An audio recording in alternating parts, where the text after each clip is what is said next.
good seed. And what happened, kids? Some of the kids, what happened with that when the enemy did that?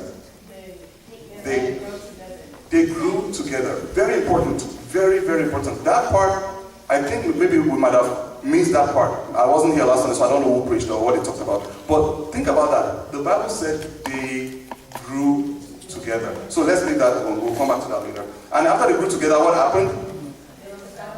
The people that want to harvest came, and when they came and they saw, what did they say? They asked the master a question. What was the question? Why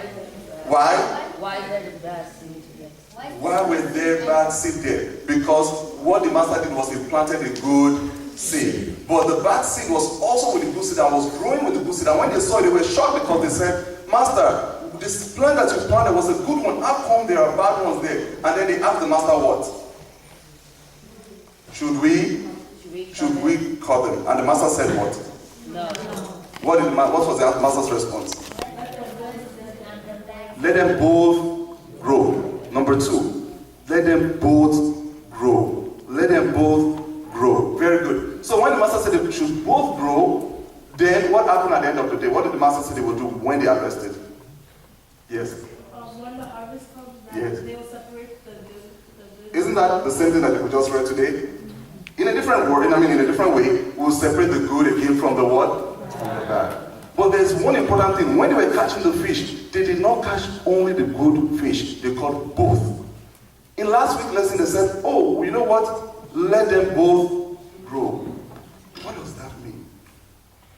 Right? What does that mean? Because now the Bible is telling us that this is the kingdom of heaven. This is the kingdom of heaven. This is the kingdom of heaven. But let's look at it in a different way, right? Because we're talking about the kids going back to school. That's what we have today. So, how does that apply to their academics? How does that apply to their life?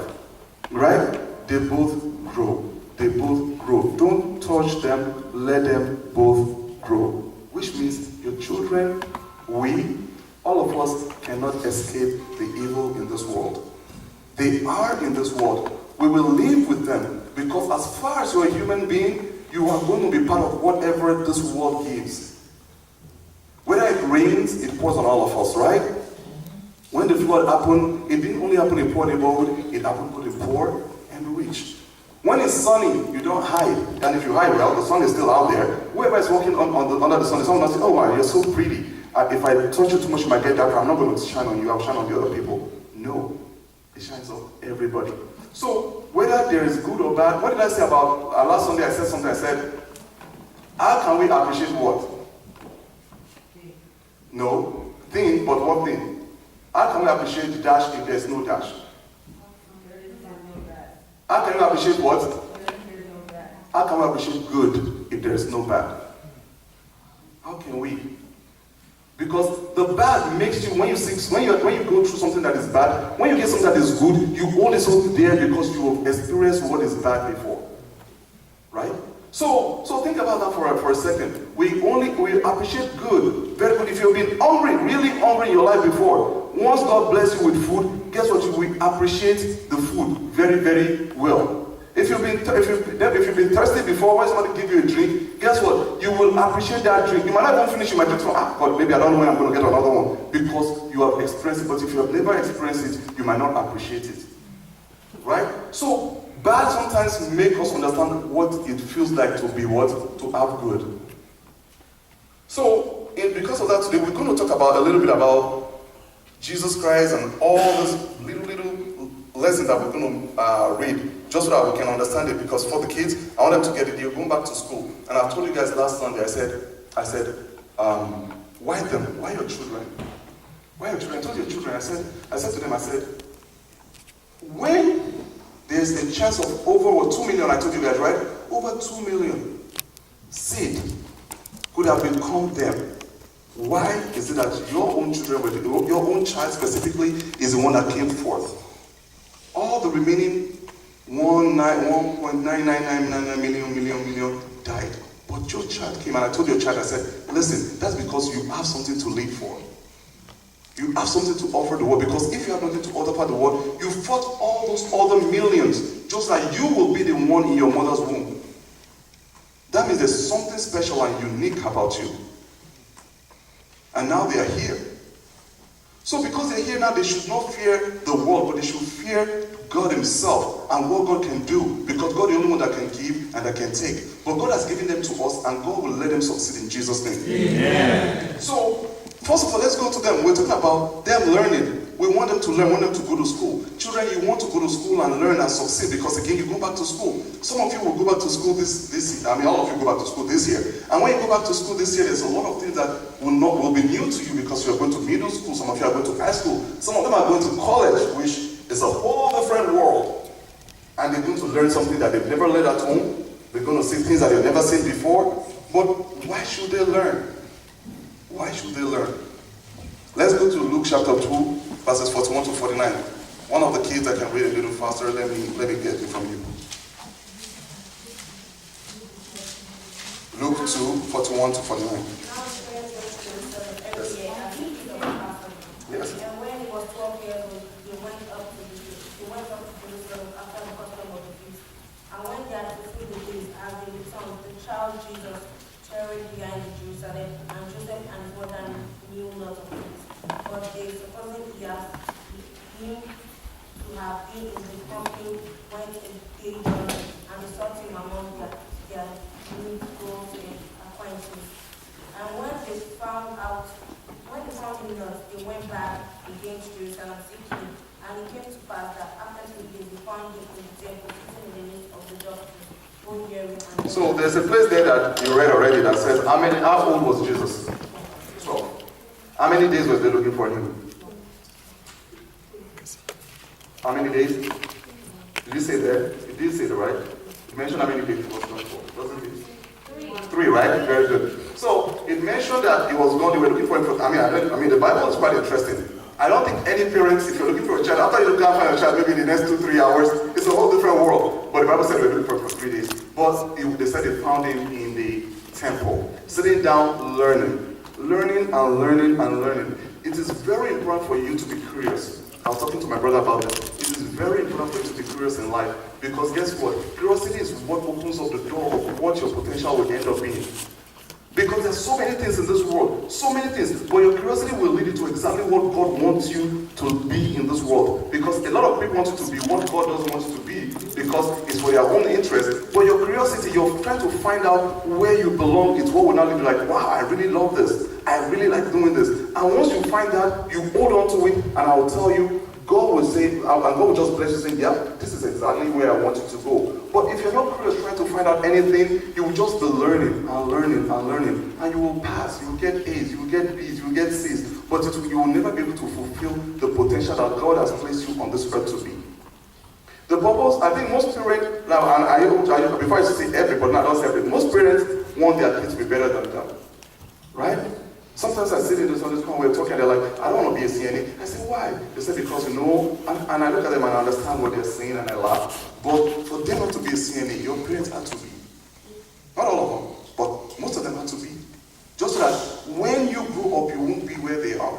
Because they want you to be better than them. Unless you're a really, really sad parent, then maybe you don't want your kids to be better than you. But most parents want their kids to be better than them. And because of that, they're working very hard to make sure that you don't end up with where they are. I want my child to be better than me. It is my goal. If my child is not as good as I am or better than me, which is the right thing, guess what? There's a problem somewhere. So when you guys go and you go to school, don't see yourself as somebody who should be. See yourself as somebody that's a leader. You go to school, you study, you get all those grades, and not just get grades. Let me tell you, I've been in school before, and guess what? There are two kind of people. There are those people that can study their book and pass the exam. But let me tell you one thing. You ask them that same question next week. They don't know. They've crammed it, but they don't know. And some of these people are your doctors. Now, you come and you have someone who actually took that book, took him a long time, sat down, continuously reading that book, and that person does not forget. That's where you want to be. You don't want to be in the first category where you just open your book, okay, mommy, and mommy wants A, I'm going to give mommy A. Okay, chemistry, blah, blah, blah, blah. You put it on the book and you pass. And you're like, well, mommy, I got A's. Who are you helping? Because when you go to work, guess what? They will ask you a question that you might not be able to answer. And if you can't answer that question, you'll be wondering why they're not accepting because you got all A's. most people that go to work, I can tell you today, except for very few people, don't have their GPA on their resume, and they still get a job. Maybe your GPA might help you, but most of the time, people don't have it on there. That's why when you have experience. So, please, think about that. You need to learn, you need to study, you need to read your book. And when the Bible is talking about Jesus Christ going in the temple, it's talking about them being in church, in the synagogue. I want to tell you this, children, I know that sometimes it's hard. I know that sometimes it's not easy for you to come to church. I know that it's very difficult for you sometimes to put on the sultana. You want to take it off after we didn't finish it. You don't want to wear it anymore. You just want to play. You want to show your friends the new shirt that mommy bought for you. And it's not easy. And I understand, kids, it's not easy. If any parent is telling you it's easy, it's not. As a child, you want to flaunt what you have. But guess what? That is not the way our church is. We teach ourselves humility. To be very humble. It's very difficult to do now in the world. Very difficult. Because being humble means that you have to forget everything. You have to take things away from your mind. You have to not worry about anything. So when we wear the white, we're covering all our nice Gucci, our nice Versace, our nice Nike. We're covering all that. And we're putting on just a simple white shirt, gown, whatever you want to call it, sultana.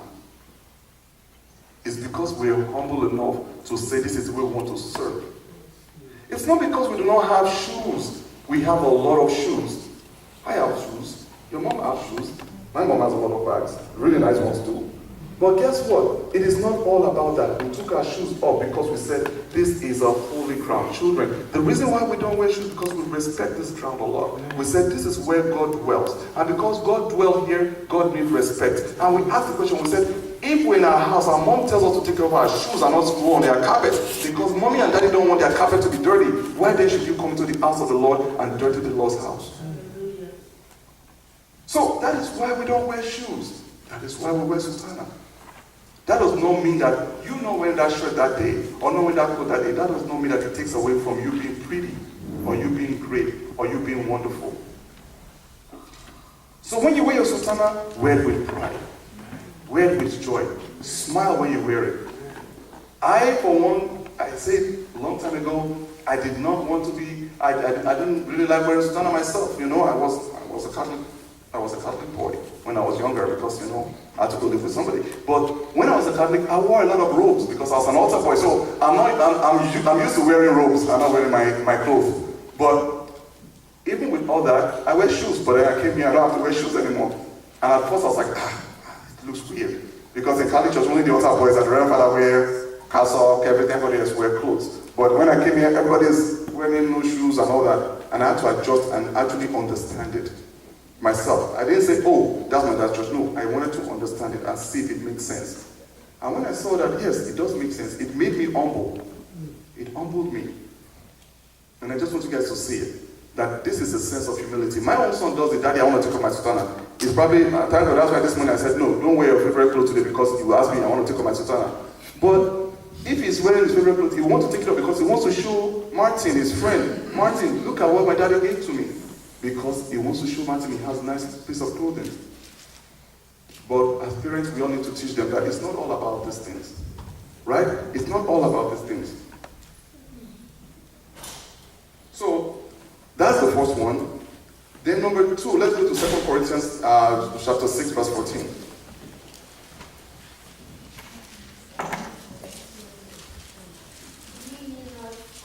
Auntie, thank you. I know you tried for it. Let somebody else try.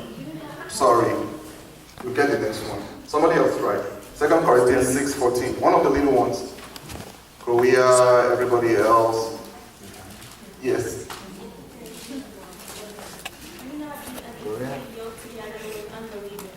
Okay. What fellowship has righteousness with lawlessness? Thank you. So do not be equally yoked or unequally yoked in some Bible with unbelievers. Now we will hold that, then we'll go to last week's lesson. Somebody open to Matthew. If you still have Matthew, open to still the same chapter, verses 25 to 29. Matthew 13, 25 to 29. Yeah, Korea got it. Thank you. Not Korea. Sorry, Becky.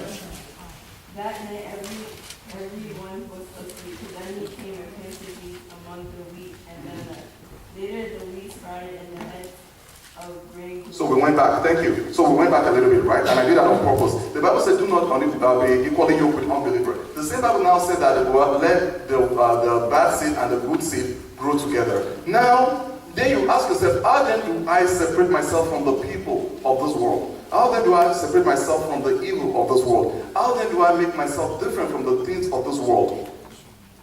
And that is not something easy to do. I was in school once, like I always say, there are so many things that my mates did that I wanted to do, but I couldn't do it. And that's because I had a conviction from when I was a kid of what the kind of person I want to be. Most kids takes time before they find out what they want to be. And in saying that, now brings me back to a lot of things that I hear parents say, because I'm a parent now, so thank God. So a lot of parents will say something weird. They will say, your child is 1 year old, 2 years old. It's too much work, 3 years old, too much work, 4 years old. But once the child comes to 5, 6, 7, especially when they get to like teenager, what do most parents do? We say, oh, they can be on their own. So we pick up, we do things, we work hard, but we pay very few attention to them at that age. Why? Because at that age, we don't feel that we need to pay attention to them. They are grown, right? But the problem we make is that is the time they actually need you. See, that is the time they need you. I'll play the scenario for you. When they were young and they can't do anything by themselves and they are babies, totally, they depended on you for everything. Everything they depended on you. Feeding, drinking, eating, telling them what is right, telling them what is wrong. But then they start going to school and there's a war.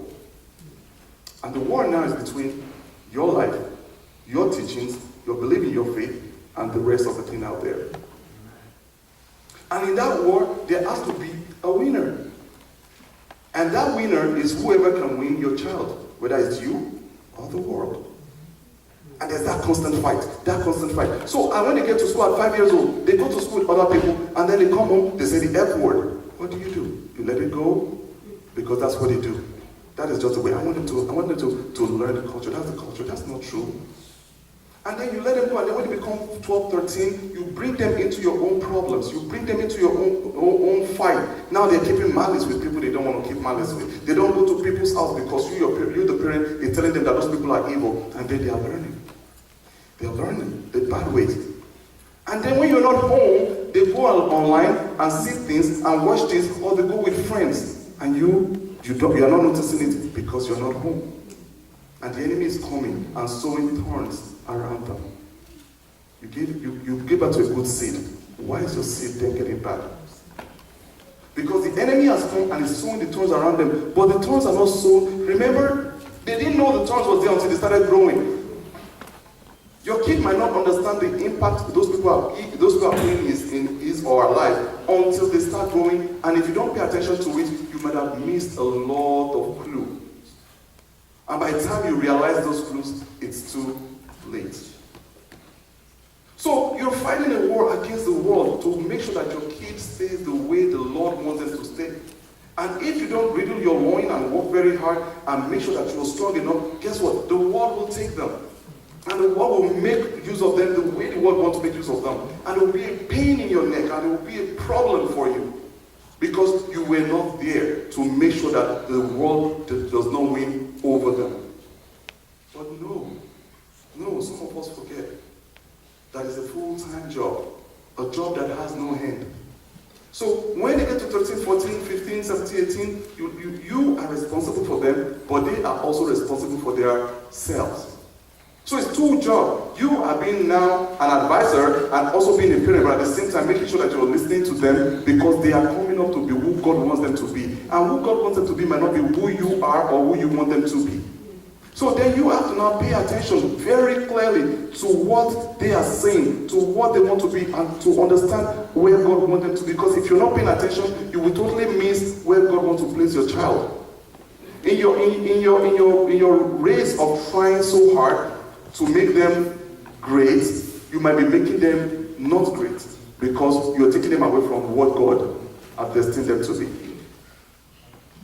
So it is not only for you to watch them. Like I said, you're watching them. It's still part of your job, but I said that you now have to listen. Because guess what? If you don't listen to them, someone will. And the person that is listening to them might not be somebody that you like. Right? So when your child comes home and says, oh, mommy, this happened in school today. Sorry, kids. I met a boy today and, oh, then you stand up. What? You met what? Hey, what's wrong with you? Guess what? I promise you that kid will shut down. And I'm telling you the honest truth, whatever that kid is doing, you will not know. And may God not let us get bad results. Amen. Because you doing that just to that kid, I don't want to listen to you, this is not what I want you to do. You think you're putting fear in their heart. It is true you did put fear in their heart, but after you put it in their heart, it just makes them not to want to tell you anything. And then the world is teaching them. The world is teaching them. And they're not letting you know. They are good girls when they come home. They are good boys when they come home. They are great kids when they are home. But what are they outside? Right? So you go outside and people are looking at you and you're wondering, why are they looking at me? That is a child. That's a child. And then some of them haven't come to you and say, mommy, daddy, I heard that John did something, blah, blah, blah. And you're like, my child? No, John can never do that. I trust John. He's able to pay attention to what he just said. You say, no, I trust John. John cannot do that. You're pampering John. Because of what they said they're jealous of John. You're buying John things. You're making John good. You're making him better. That's what you think. But John is probably going away slowly without you paying attention to it. So, while we live in this country, we are great, and I've seen it a lot where I hear people say, oh my God, I want my children to learn the culture, but even the person that wants the children to learn the culture does not understand the culture themselves. And that is the worst thing, because this place is such a great place, but if you don't understand the culture, how can you expect your child to just easily understand it? So it's a job. Then when they grow older, 21, 22, 23, 24, one day I was sitting down, and I was just sitting down, relaxing as I usually do. And something came to my mind. I said, Jesus, Jide, you have grown. And I said, and I was when I was 31, this was not too long ago. And I said, Jide, you've grown. And I wonder, and I said, why am I thinking this way? He said, there was a time when I did anything and they go to my father. They said, Shepherd, Jide did this. Shepherd, Jide did that. But now I'm a grown man. Whatever I do, I take responsibility for it. So my dad right now is job when I grow older. My dad is no longer holding my hands. I am a grown man, but at the same time, he believes that whenever I need advice, I can call him. So strictly, his role in my life now is an advisor, but he's leaving me alone because if he leaves, I'm into the world and I can handle the world. So I sat and I thought about it. So if I offend anybody now, they're not going to go to my dad anymore. They will hold me responsible because I'm grown. I'm still my dad's son, but now I am Jide Otele, singular. Whenever I do anything, it's my fault. If I get angry and I fought with one of the uncle in the choir, guess what? It's not going to go to my dad. He might go and report to my dad, say, oh, Jide, but most of the time, we will dig it out because now I am grown. And all that made me who I am is a lot of things. It's my parents, it's the people I'm dealing with, it's my friends, and it's the values I've learned myself. So I have this different world in me, and sometimes they fight. But I always have to hope and pray that the good part of those war is the one that always wins. Right? So your children can never, it's almost impossible for them not to be in this world and see the evil in it. But you can make sure they see the difference between the good and the evil, because sometimes evil sounds good. Evil sounds good. You know, your kid is seeing somebody else always buying stuff and getting stuff, and he's asking the kid, how do you be? I saying, I'm stealing. Oh, you steal? Mommy and daddy told me not to steal. All right, okay, you know what? I'm not going to do it. I'm not going to do it. And then one day he went with that guy, so I just take a nice pair of Nike, yanked it up, put it on the side, and I went, wow, is that easy? And then he tries it, and when he tries it, he didn't get caught. He tries it again, he didn't get caught. Guess what? He gets used to it. And then when he comes home and brings the Nike and he tells you, Mommy and Daddy, I got this, he didn't even show you, you just saw it somewhere. And you're like, oh, who has this shoe? He says, oh, Mommy and Daddy, my friend gave it to me. You never questioned the friend. You never asked the friend. But you're okay because it's a nice pair of shoes.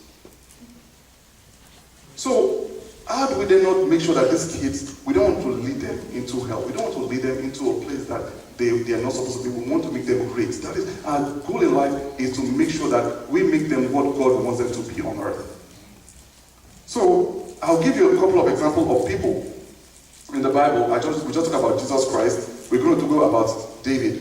1 Samuel chapter 16, verses 14 to 23.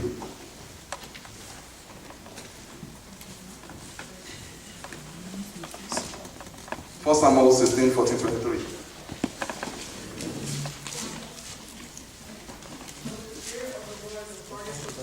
Yes. Yes. Yes.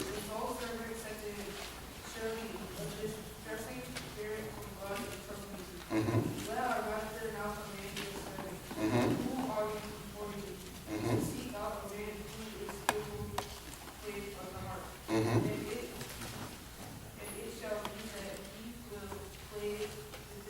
Mm-hmm. Mm-hmm. Mm-hmm. So Saul said to his servant, provide me now a man who can play well and bring me to me. Then one of the servants answered and said, look, I have seen a son of Jesse, and that Mm-hmm. who is so good at his name, and many men of valor, a man of war, for him to speak. Mm-hmm. And I answered him, and the Lord is with him. Therefore Saul sent messages to Jesse and said, send me your son David, who is with Thank you. So, in that same 16, go to verses 6 to 7. You're still there, right? And it came to pass, Yeah. when they were come, Mm-hmm. that he was at Gilgal, Mm-hmm. and said, surely the Lord anointed is born. Mm-hmm. But the Lord said unto Samuel, Mm-hmm. look not on his countenance, Mm-hmm. or on the height of Mhm. his stature, Mm-hmm. because I have received him. Mm-hmm. For the Lord did not as men did. Yes. For men looketh on the outward appearance. Yes. For the Lord looketh on the heart.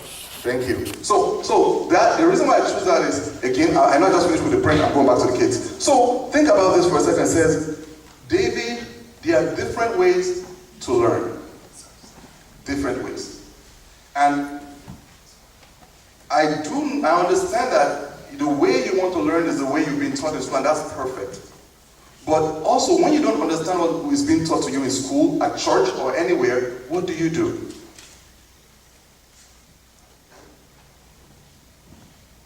When you don't understand what you've been taught in school, church, or anywhere, what do you do? Now, you see, most of you don't. Yes? Learn by yourself. How? Huh? Say that again. Curious? Curious. Ah, you're using my word. Huh? Okay, all right. Be curious. What else?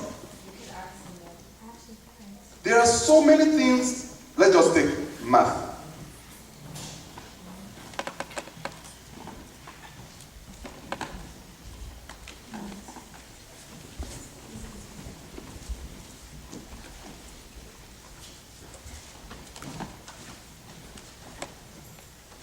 Thank you.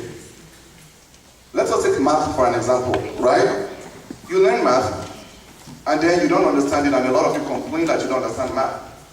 And I always tell you, there are more than one way to learn. YouTube that everybody uses has so much education stuff. So much. It's unbelievable. I wanted to change my car, the mirror in my car. After using screwdriver, I didn't get it. What did I do? YouTube it. Right there. Showed me exactly how to do it. Easy. I wanted to do my bathroom after my wife told me several times. I was trying to run away because I don't want to do it. But after she told me, she said, you better fix it. What did I do? YouTube. Again, I did it.